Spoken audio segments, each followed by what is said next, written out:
Thank you very much. I'm honored to welcome Republican and Democratic members of the Senate Finance Committee to the White House. And especially I'd like to thank Committee Chairman Orrin Hatch.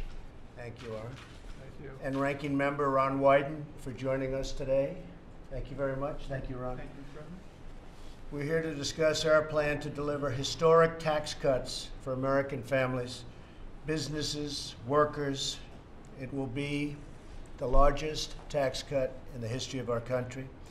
Here are some of the highlights from our framework. We are doubling the amount of income that is taxed at the zero bracket. In other words, the zero bracket, many people will be able to take advantage of that bracket that are not in that bracket. We're increasing the child tax credit. We will end the estate tax, sometimes referred to as the death tax. We will cut the business tax rate from the highest in the developed world at 35% to no more than 20%. According to the Council of Economic Advisors, reducing the corporate tax rate from 35 to 20% would increase average household income by $4,000 a year. So each household, on average, would take in $4,000, and they'll go out and they'll spend that money, and that'll be great for the economy. We're cutting taxes on small businesses to the lowest rate in more than 80 years.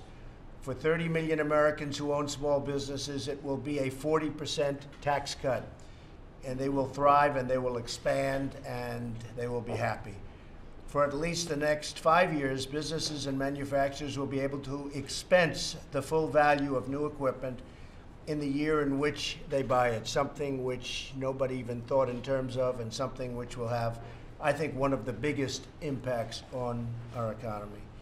We will impose a one-time low tax on trillions of dollars of wealth parked overseas to encourage companies to bring back those profits and bring them back home and spend the money at home where it belongs. Right now, they can't bring the money back in because of bureaucratic problems, because of certain legislation, and most importantly, because the tax rate is so high that only a very foolish company head would bring the money back in. I think the numbers could even hit the $4 trillion mark. People have been saying $2.5 trillion for many years, but we know it's now much higher than that. The vast majority of Americans will be able to file their taxes on a single sheet of paper, because not only will these be massive tax cuts, but these will be a big simplification. It's going to be a very big simplification. So it's really tax cuts and reform, but I focus on tax cuts because it's such an important weapon to get our country really moving. So we'll go from being one of the highest taxed nations in the world to one of the lowest tax, meaning more jobs, higher wages, and more products stamped with the words, "Made in the USA." This is a once-in-a-lifetime opportunity, in my opinion. This is something that will be really unique. The timing is right. I have had people on both sides, and I promise not to mention the name of the people on the other sides or names, but a lot of people are liking this very much, and I think we'll have tremendous support. We're going to restore America's competitive edge, rebuild America's middle class, very much aimed at the middle class, and renew the promise of the American dream. We're going to have companies pouring back into our country instead of leaving our country. We're not going to have them leave and fire everybody and make products and sell them back into our country totally untaxed.